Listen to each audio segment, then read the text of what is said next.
And you're welcome back to the polls. Ghana is facing a crisis in the tertiary space as the high cost of tuition and hostel fees are pushing many of the students out of school and hindering the country's ability to achieve the United Nations Sustainable Development Goals, SDGs. Private universities have been criticized for charging exorbitant fees, while some public universities have been found to be charging fees beyond what has been approved by Parliament. On the polls today, we are discussing the stony issue plus finding solutions. Dennis Labi is president of the National Union of Ghana Students, joins us via Zoom. Benis Imperija is with the Ghana National Education Campaign Coalition. She's the national coordinator, and Peter Nochukoto is ranking member on Parliament's Education Committee.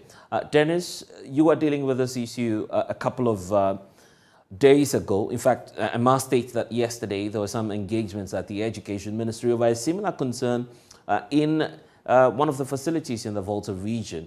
Tell us about it and just feed into that conversation of how accommodation is becoming a very key challenge for most of your students on campus.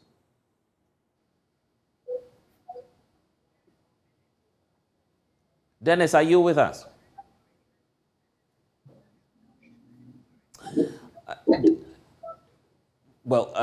So Dennis, it appears we're having some challenges with Dennis there, but Peter Ante is the executive director for IFEST. He's also on with us. Dennis, let me start off with you. From the position of GNEC, what are you able to say about, these emerging concerns and challenges that are being witnessed on campus about the high cost of accommodation? Okay, thank you very much, Blessed. I think we've been looking at educational issues from the basic to SHS to tertiary now. And now we had free senior high school, which was a very good policy introduced by the government. But we are looking at solving educational issues. We have to look at it holistically. Hello, Benis.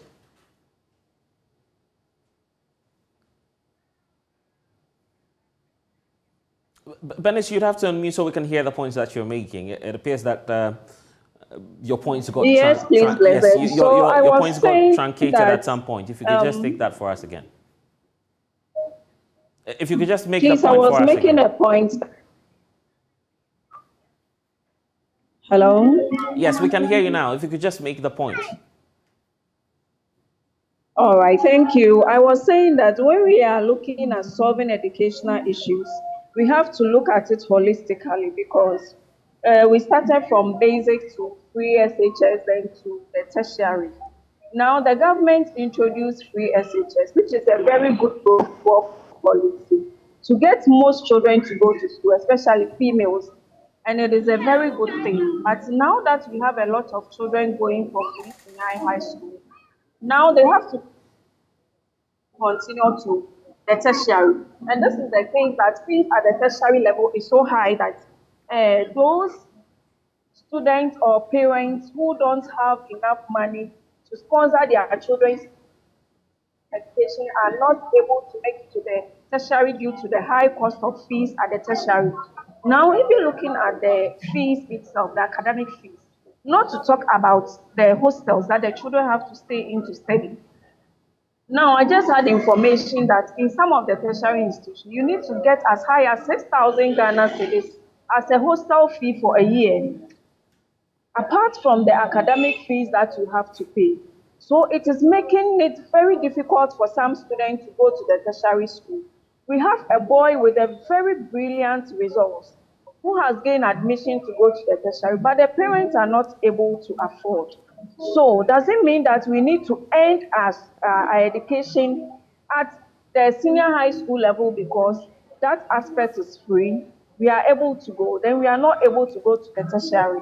So what is the government doing again? What is the Ministry of Education, Ghana Education Service doing again to help us to go higher in the academic ladder as a country? So it is very good that we look at the whole issues holistically. Most students are complaining, parents are complaining about the high tertiary education. Then notwithstanding the very poor people who have been able to make it because of free senior high school. Does it mean that they will never go to the tertiary schools again? Is there any mechanisms in place for us to scout those who cannot really um, afford tertiary education so that they can be given some assistance?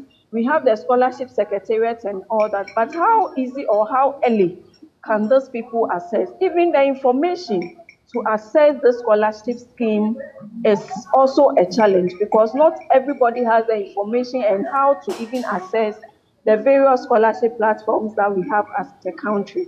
So we really need to look at it as much as the free SHS is helping us to get more students completing and getting good results. How do we get them to go to the tertiary so that we would equally have a balanced growth in terms of education in our country? So this is our major concern now. Right, and I'm even just wondering if we should be looking at possible laws that will cap how much, or perhaps determine how much the facilities could be rented in and around campus. I don't know if that's feasible, but I want to find out from the ranking member on Parliament's Education Committee, Peter Nochu-Kotoe. Honourable, what's your take on that? The fact that we need further legislation to check the escalating cost of accommodation on campus?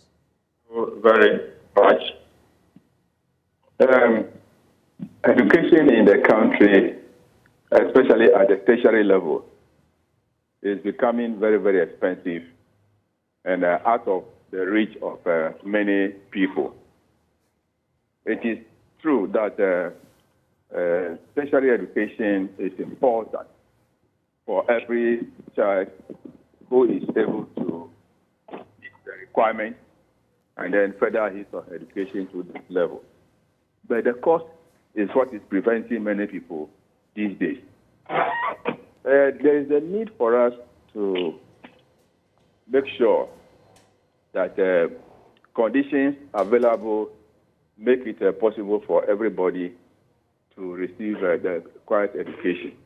Scholarships are available, but how many people have access and opportunity to obtain such scholarships? That is the major problem, as I heard someone mentioned. So we need, as a nation, to reorganize our tertiary education because the fee paying is becoming even more common than the regular admission these days.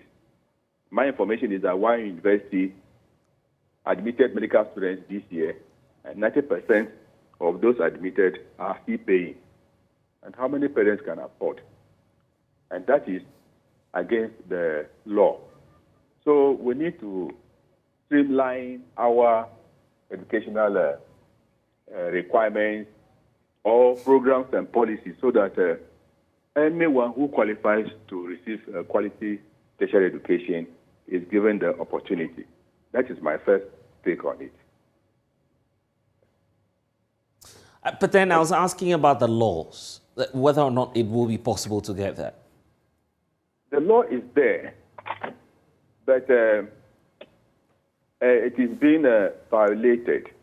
If the committee and GTEC had not put their heads together this year, I'm sure the fees that some of the universities would have charged would have been out of proportion for the students to bear.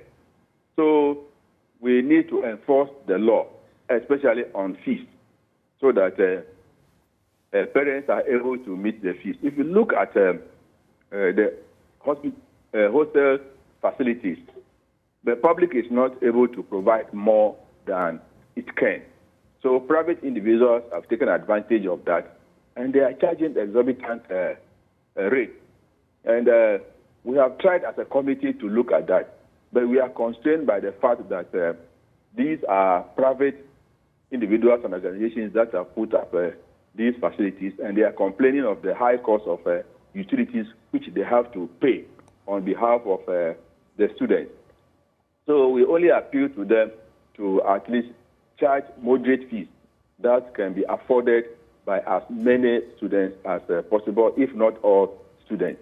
So that is what we are trying to do now for students in our university, so that they can meet the cost of accommodation. So for the law, it's there, but we are constrained by the fact that government is unable to meet all the infrastructure needs, such as accommodation for students. That's why the cost of accommodation is rising. But the law is there, and it is being implemented, but there are certain loopholes. So I have information that the minister is coming out with an amendment to some of these bills that deal with student welfare in our universities. But we've seen the difficulty the minister went through when he was trying to, for instance, get some of the universities to readjust their fees. Yes, that struggle is not over yet, because that of the University of Ghana is still pending. We met the Vice Chancellor over it at the weekend, and this morning the chairman and myself, we met again, and we are trying to fix a day so that we can meet the minister, the university authorities, and GTEC, and see how best we can resolve the matter so that peace can prevail on the university campus as far as these fees are concerned. So we are doing what is important and necessary so that the universities can also run efficiently throughout the country. Well, let's hear from Peter Ante as well. He's the Executive Director for iFirst. And Peter, this is, I'm sure, a challenge that you're learning of, because numerous complaints would have come to your outfit about how the universities are going about accommodation on campus and the charges accompanied with that.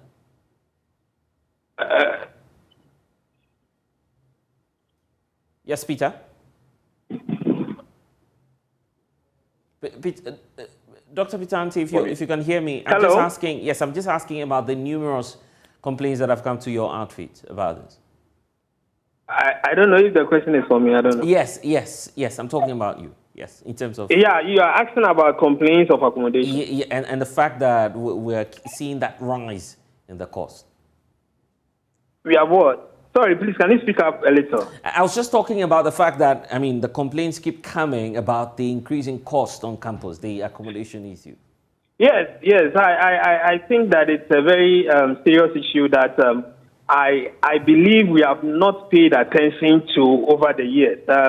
When I say we, I mean public discourse on accommodation on campus have not been that effective over the years. And I think that it's important that you are throwing light on it. It's a very serious issue because students are already burdened with academic user fees that they are paying, and in most instances, the halls of residents are not able to accommodate the number of students that we admit, which technically means that the rest of the students would have to find their way around private hostels on campus. Now, one thing I have observed is that these private hostels are also not moderated by any institution. So you would be surprised that just a single room for the 8 months that the students stay on campus could cost as much as 5,000, 4,000, and so on and so forth. And it's simply because the demand is high. And because demand is high, technically prices would shoot up, and the supply is less. So it's important that we are able to find some way around this and moderate the pricing system that hostel owners are charged. I don't know how feasible that is. I listened to the MP, and I think he's talking about certain legislations. I don't know how feasible that is, because you're also looking at it from the perspective of that these are private investors. Yeah, but he says that the law already exists. Okay, then it means that we just have to enforce it, because if we have a law that is able to control the pricing system of hostels around our tertiary institutions, then we just have to enforce it. And that brings back to one of our biggest problems as a country. We are weak when it comes to enforcement of some of these rules. But it's a very serious issue on campus, especially when you look at it from the perspective that we want a lot of people to access tertiary education. and our educational system is said that it is residence-based. I think over the years, some of us have argued that there should be a system where people can access tertiary education without necessarily moving from wherever they are to campus. But of course, you would understand the kind of euphoria that comes with staying on campus, the kind of social contact, social connections that people build. And therefore, even if universities are able to have satellite campuses all over the country, I still believe that people will still want to come to Cape Coast, go to Kumasi, go to Takwa, go to Accra, and experience campus life. And that is the reality on the ground. Benes, let me come to you in terms of finding solutions to this. Is the aspect of the law enough, or we can now be moving to a point where management of the schools can engage this private owners of the hostel facilities to try and do something about their charges? Well, when I was in UCC some years back, the Student Representative Council took this initiative. I don't know how it ended, but there were engagements around campus hostel owners, and there was an attempt to try to rationalize the fees that they charge. But I think it didn't yield any fruit. So maybe university management can pick this up. I don't know how far that can go. Especially, that's why I was saying that if there is a rule, then we should just enforce the rule.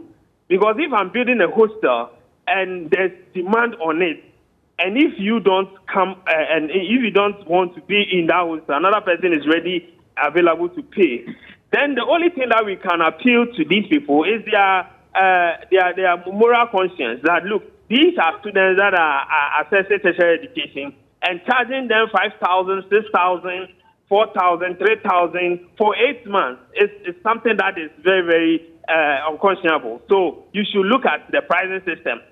Maybe that is just the appeal. But if you have a law, then I think the best way is to enforce the law. And if you are enforcing the law, then we can now make sure that these fees are not charged above a certain limit. Or what we can also do is to do hostel classification, so that sometimes you go to some of the hostels that are charging 3,000, 4,000, it beats your imagination. So that when a hostel is classified as, let's say, A, their fees are pegged around a certain level. If a hostel is classified as, let's say, B, their fees are pegged at a certain level. I think this can be done by the rent control authorities in collaboration with the university authorities and the student leadership, and of course the hostel managers, so that we can have some kind of uniformity when it comes to pricing of hostel fees around our campuses. Other than that, I don't see the other alternative. Yes, the other alternative could also be that government should invest in the hostel facilities in our various campuses. So if government is now going into the building of hostels, then I think that the government can subsidize the prices, and that can trickle down to the hostel market, so that when people see that most of the students are accessing government hostel, then they would also reduce their price to be able to attract some of these students. The last alternative, as I've said, is now to decentralize the campuses of our various big universities. So UCC would have to have a lot of satellite campuses that would be available for students to access education wherever they are, without necessarily moving to the various main mother campuses. Or once in a while, they can come to campus and experience campus life. Dr. Peter Anti, thank you. We need to wrap up. Let me take the final words from Benes Jachi and also the Honorable Peter Nochukoto. Benes, for you, don't you feel that demand is also playing a role here?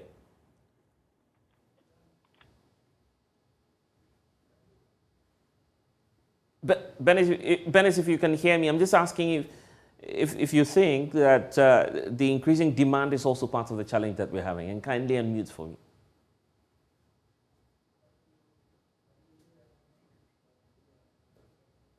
It appears we're having some challenges there. Honorable Peter Nochukoto, let's round up with you. I was talking about the point about demand there, the fact that, well, even if you say don't rent at a higher cost, the demand is exceeding what is being supplied on campus. So students are forced to go to neighboring facilities just to try and plead to get a place to sleep and to learn. So if that's the case, it appears that you need to deal with that as well. Yeah, the demand is very high, although we are saying that the private hostels are charging higher, which is true but unfortunate. The demand for even their facilities is high. Students are finding it very difficult even to get accommodation with the private hostels, especially I know that of the University of Ghana. So what is important, we advise the student body when they appeared before us, is that as student leadership, they should talk to the management of the university so that they can be part of the management of the hostels. If there is a board, the students should be represented because they have used the school land to put up the building. So they should have a voice in how they are charged. The hostel owners cannot just get up and be charging them any fees at all. So there's a need for them as a student body to have a say in how much they are charged so that they can also pay reasonable fees for the hostels. And I'm sure if that is done per our advice, I think we can go a long way to probably control the arbitrariness of the fees that are being charged. Okay. Then also, I think the university authorities themselves should also invest in hostel facilities. They shouldn't wait for government or only private individuals to come and put up such buildings on their property and make money out of the property that is the land that the university has. So the university should also be thinking of such an investment. And I'm sure if they do so, the returns will be enough for them to run their schools. So I'm sure collaborative efforts should be the priority so that they can all be together and then run the university, especially accommodation-wise, effectively. I'm grateful. That's Peter Nochukutu. He's the ranking member on Parliament's Education Committee. Well, some parents